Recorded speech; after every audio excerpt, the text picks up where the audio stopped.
how are you doing, everybody? Welcome to Russell Heritage Golf. Hopefully you guys are all keeping really good. Today we are going to be talking about ball striking. And what I'm also going to be doing in this video is sort of filling you in very briefly on what's happened to myself over the last sort of few weeks. And by the time you watch this video, the whole thing will just make so much sense. Now, what has happened? We're going to be talking about ball striking. I'm going to be talking about one of the habits that golfers get into when it comes to ball striking. But first, just take you on a very brief journey. So a couple of months back, I said to you guys, I'm going to start playing more competitive golf. And that's exactly what I did. Started playing more golf, documented it, talked to you guys a little bit about what happened. But the issue that we sort of had was just that, got a new addition to the family. He's only really little. It was the kids' holiday. And it was just difficult really to try and find enough time to practice, let alone go and play events, go missing for a couple of days at a time. So nothing really happened during the kids' holiday, and all that I did really is I just kept hitting a few shots, working on different parts of my game, but not in a very structured way.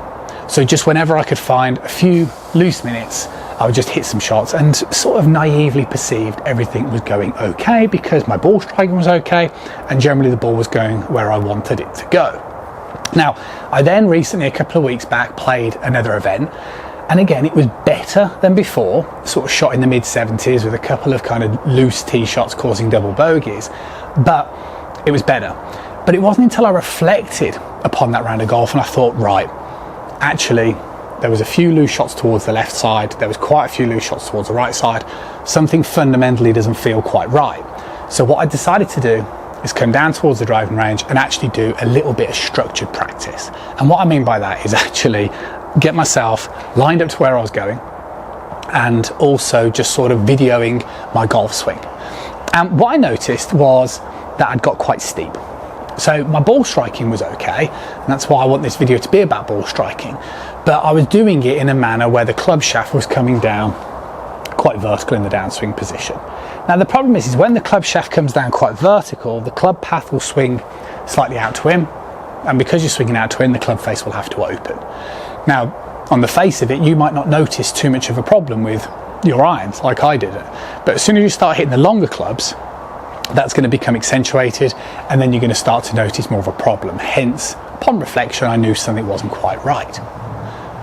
So, what we're going to be doing is we're going to be talking about what my issue was and basically how to fix it. Now, coincidentally, in the most recent video, it's about a great exercise that would fix any golf swing. And what I talked about in that video was if you place a cane through your front two belt loops, what you are trying to do in the golf swing is you're trying to concentrate quite simply on striking the ground in your intended area and starting the downswing in a manner where basically your hands and arms don't hit the cane. Okay? And I was breaking that rule, because what I was doing is as I started the downswing is I was moving like this. Okay? Now, from face on, what that really means is that there was a lack of linear motion in my golf swing. So what we're going to do is we're going to draw a line through the outside part of my lead ankle, and I want you to imagine that's like a wall. Okay? And what we're trying to do is, as we take our backswing position and we start the downswing, can you see the way that my sort of lead hip and lead shoulder are moving into that wall? Now, this basically means that I am managing to introduce rotational motion, but also the correct amount of linear motion as I start my downswing position, like so. And you can see the way if I do this, I don't get anywhere near hitting the cane, and the club will plonk itself down really nicely into this sort of slot position. If I move my hip behind that line too much, then what we'll see that happens is my hands get too far in front of me and the shaft angle gets too vertical. And that's the problem. So this drill is brilliant. But what I wanted to do is because that drill and this discussion brings us back into the sort of magic recentering motion in the golf swing. And I think this is a really big movement for golfers because it's such a common problem. If I'm making it, loads of pros make it, loads of golfers I meet make it, I wanted to talk about it again. So what we're trying to do is we are trying to get our imaginary wall, okay, as we get set up. So we get our imaginary wall over our lead ankle. I'm going to try and focus on the sequences. I'm going to take the club back about 2 feet, okay, and that's it. So the first 2 feet is just my hands and arms moving to the side of my body, okay. Could be a little bit of weight shift towards the right, my trail side, but not much. Now as I conclude my rotational motion as I pick my arms up, what we're trying to do is we're trying to get the feeling that the pelvis is shifting towards that imaginary wall, like so. Okay, now as I do this, what we're going to chat about today is not only the feeling of moving into the wall in the backswing, but what I'm also going to be talking about is the feeling of weight pressure. Now, like I say, you get set up and you might find your weight's roughly 50-50, right? Now, as we take the club back, first few feet, you might find that the weight moves progressively more towards your right-hand side.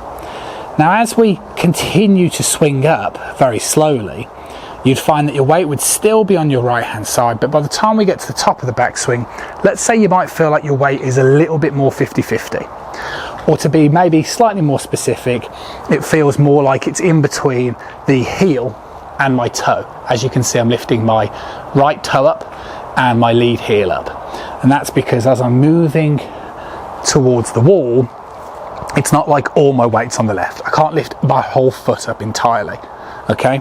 So although I'm moving to the lead side, yeah, you can see the way that that's my weight pressure. Now, the best way for you to get this feeling is by doing probably the greatest drill ever, which is a stepping in drill. And all you do to practice the stepping in drill is you get set up to a golf ball, you put your lead foot by your trail foot, the club opposite your feet, you take it back a couple of feet like I mentioned earlier, and basically as you conclude your backswing, you simultaneously re-establish the position of your lead foot and just sort of swing back and pause.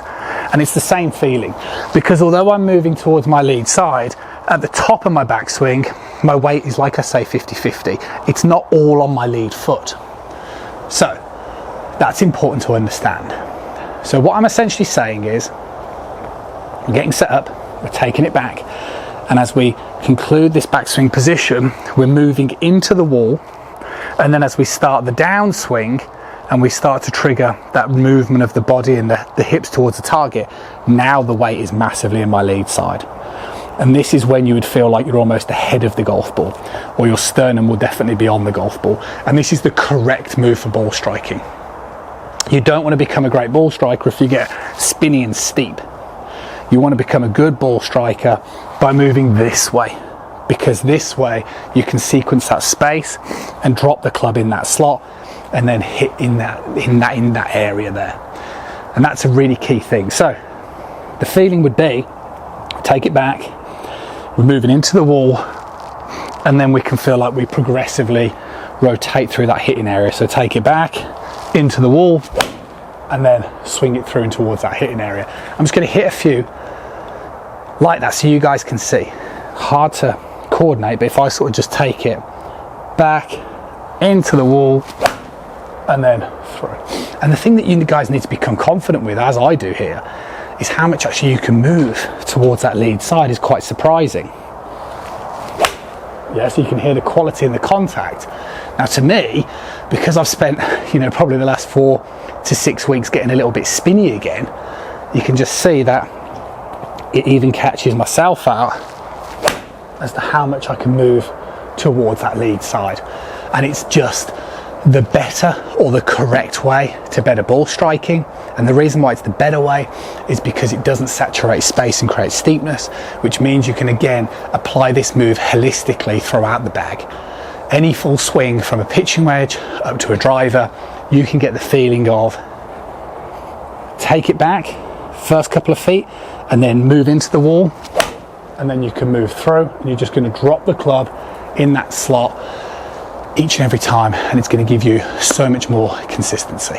So hopefully you find this video useful. Like I say, lots of stuff now going to be coming up about practice and great drills, because it is getting that sort of wintry time of year where we all sort of reflect upon the previous year, and getting people reaching out reference online instructions. Well, you can see the details of that in the description box below. Unlimited programs over a 30-day period work excellent for your development. Catch up with you guys again really, really soon.